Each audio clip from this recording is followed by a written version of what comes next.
Fortified foods എന്ന് കേട്ടു. +F എന്നാണ് അതിന്റെ സിമ്പിൾ. ഇനി ഇതൊക്കെ പോകുമ്പോൾ നോക്കിയാൽ മതി, മിൽമയുടെ കവറോ അല്ലെങ്കിൽ പാലിന്റെ പാക്കറ്റ് നോക്കുക, അതിന്റെ ബാക്കിൽ തിരിച്ചു പോകുമ്പോൾ എന്താ ഒരു +F എന്ന് പറഞ്ഞൊരു സൈൻ കാണും. +F എന്ന് വെച്ചാൽ എന്താ? ഫോർട്ടിഫൈഡ് എന്ന് പറഞ്ഞാൽ എന്താ? ഫോർട്ടിഫിക്കേഷൻ എന്ന് കേട്ടിട്ടുണ്ടോ? ഇല്ല. സമ്പുഷ്ടീകരണം. ഫോർട്ടിഫിക്കേഷൻ. നിങ്ങൾ അയൺ ടാബ്ലറ്റ്സ് ഒക്കെ കഴിക്കുമോ? അതെന്തിനാ? നിങ്ങൾ ശരിയായിട്ടുള്ള ആഹാര രീതി കഴിക്കാത്തതുകൊണ്ട് അയണിന്റെ കണ്ടന്റ് കുറയും നിങ്ങളുടെ ബോഡിയിൽ. അപ്പൊ അതിന് അയൺ ടാബ്ലറ്റ്സ് കഴിക്കും. അപ്പം ഗവൺമെന്റ് എന്താ ചെയ്യുക? നേരത്തെ ആണെങ്കിൽ ഉപ്പിനകത്ത് അയഡൈസ്ഡ് സോൾട്ട്, നേരത്തെ പണ്ടൊക്കെ കിട്ടിയാണ് സോൾട്ടായിട്ടാണ് കിട്ടിക്കൊണ്ടിരുന്നത്. ഈ ഉപ്പിലൂടെ കൊടുത്തു കഴിഞ്ഞാൽ എന്തോ പോപ്പുലേഷൻ എല്ലാവരിലും എത്തും അയഡിൻ. നമ്മൾ ശരിക്കും അയഡിൻ കിട്ടണമെങ്കിൽ എന്താ? കടൽ മത്സ്യങ്ങൾ കഴിച്ചാൽ മതി. പക്ഷെ മീൻ കഴിക്കാത്തവർക്ക് അയഡിൻ കിട്ടുമോ?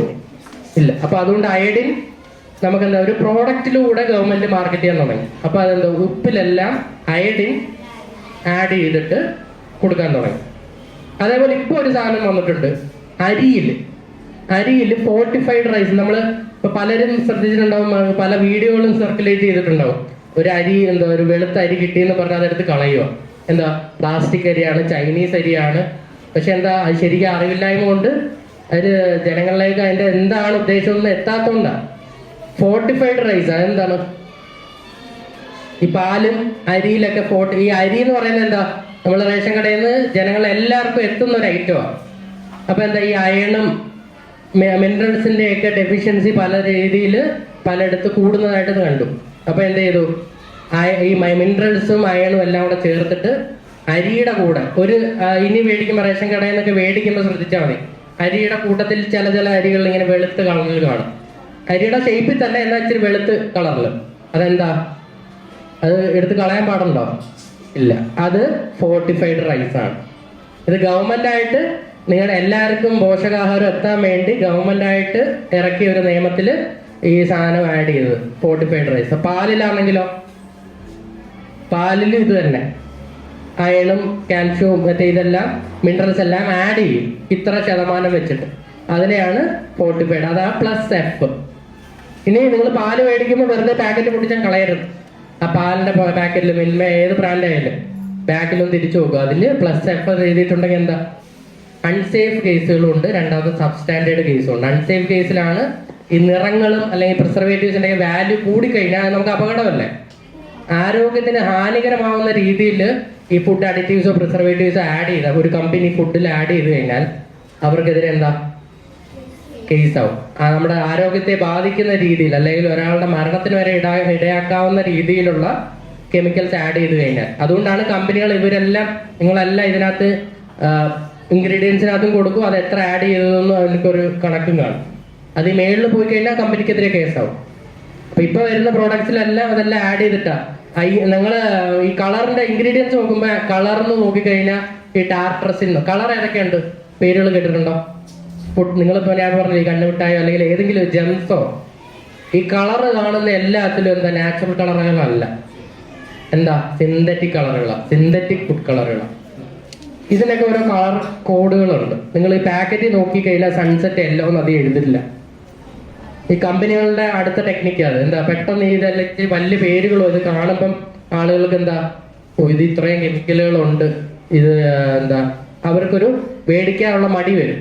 അപ്പൊ അതുകൊണ്ട് ഇവരെല്ലാം എന്ത് ചെയ്തു? ഇത് കറക്റ്റ് പേരായിട്ടല്ല പാക്കറ്റിൽ കൊടുക്കുന്നത്. പകരം എന്ത് ചെയ്യും? ഒരു നമ്പർ ഇടും, INS 101, INS 110. മനസ്സിലാവും ആർക്കേലും? നമുക്ക് തന്നെ ഗൂഗിൾ ചെയ്ത് നോക്കേണ്ടി വരും ഇതെന്തോ സാധനമെന്ന്.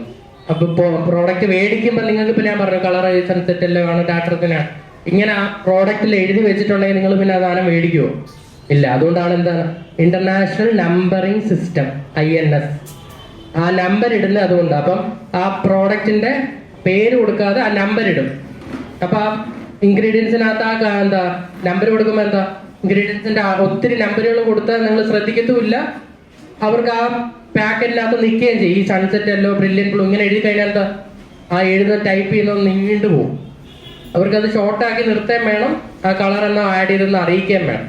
അപ്പൊ നിങ്ങളിപ്പോ എന്താ ഇത് പഠിച്ചു, ഇനി ഇതിപ്പോ എത്ര കളർ ഉണ്ടെന്നൊക്കെ എല്ലാം പഠിച്ചു. അപ്പൊ ഇനി പ്രോഡക്റ്റ് ഒക്കെ നോക്കുമ്പം ഈ പാക്ഡ് ഫുഡ് മറ്റേ നമ്മുടെ സോഫ്റ്റ് ഡ്രിങ്ക്സ് ആയാലും നിങ്ങൾ പെപ്സി, കോളയോ എന്ത് വേണമെങ്കിലും എടുത്ത് നോക്കിയോ, അതിനകത്ത് എല്ലാം ഈ നമ്പറുകൾ വെച്ചിട്ടുണ്ടെങ്കിൽ അർത്ഥം എന്താ? ഇതേപോലെ പ്രിസർവേറ്റീവ്സ് ആഡ് ചെയ്തതിന്റെ കളർ നമ്പറുകളാണ്. അപ്പൊ അത് എത്രത്തോളം കൂടിയ ഐറ്റങ്ങളാണെങ്കിൽ അത് നിങ്ങൾ അത്രത്തോളം കുറയ്ക്കുക ആ സാധനങ്ങൾ മേടിക്കുന്നു. പകരം പ്രിസർവേറ്റീവ്സിന്റെ അളവും അല്ലെങ്കിൽ എണ്ണം കുറച്ച് പ്രോഡക്ട്സുകൾ മേടിക്കുക. പ്രോഡക്ട്സിൽ പ്രിസർവേറ്റീവ് ആഡ് ചെയ്യാതെ നമുക്ക് ഷെൽഫ് ലൈഫ് കിട്ടില്ല. അതുകൊണ്ട് നിങ്ങൾ വീട്ടിലുണ്ടാക്കുന്ന അച്ചാറിൽ പോലും പ്രിസർവേറ്റീവ് ഉണ്ട് എന്ന് പറഞ്ഞാൽ നമ്മൾ പ്രിസർവേറ്റീവ് മൊത്തത്തിൽ അങ്ങ് അവോയ്ഡ് ചെയ്യാനും പറ്റില്ല. മീനിന്റെ പ്രിസർവേറ്റീവ് എന്താ, അതും കൂടെ പറഞ്ഞിട്ട് നിർത്താം. മീനിന്റെ പ്രിസർവേറ്റീവ് എന്താ? നിങ്ങൾ അതൊരു തെറ്റിദ്ധാരണ, നിങ്ങളുടെ എല്ലാ പേരൻസിന്റെ ഒക്കെ തെറ്റിദ്ധാരണ. നമ്മൾ പലയിടത്തും കടകളിൽ ഇൻസ്പെക്ഷൻ പോകുമ്പം മീൻ എങ്ങനെ അവിടെ കടകളിൽ വെച്ചേക്കുന്ന ഐസ് ഇട്ട്. മീനിന്റെ പ്രിസർവേറ്റീവ് എന്ന് പറയുന്നത് ഐസ് മാത്രമേ, വേറെ ഒരു കെമിക്കൽസോ വേറെ ഒന്നും. അല്ലെങ്കിൽ എന്താ ഞാൻ പറഞ്ഞ ഉണക്കമീനിൽ എന്താ ആഡ് ചെയ്യുന്നത്? സോൾട്ട്. ഇത് രണ്ടേ ആഡ് ചെയ്യാൻ പറ്റത്തുള്ളൂ. അപ്പൊ മീൻ 1 കിലോ മീനാണെങ്കിൽ 1 കിലോ ഐസ് ഉള്ളു. അപ്പം അമ്മയുടെ അച്ഛനടുത്തും പറയാം നല്ല കടകളിൽ നിന്ന് ഐസ് ഇട്ട മീനെ മേടിക്കുക. അതായത് പുറത്തിപ്പം കൊണ്ടുവന്ന് വെച്ച് കുറെ രാവിലെ വെച്ചത് വൈകിട്ട് വരെ അങ്ങനെ ഇരിക്കുക. എന്താ പ്രശ്നം പറ്റുക? ടീക്ക് ചെയ്ത് തുടങ്ങും. വീട്ടിൽ ചെല്ലുമ്പോൾ പുറമേ കാണുമ്പോൾ നല്ലതായിരിക്കും, വീട്ടിൽ ചെന്ന് അത് പൊളിക്കുമ്പോഴായിരിക്കും അകത്ത് ചീനിട്ടുണ്ടാവും.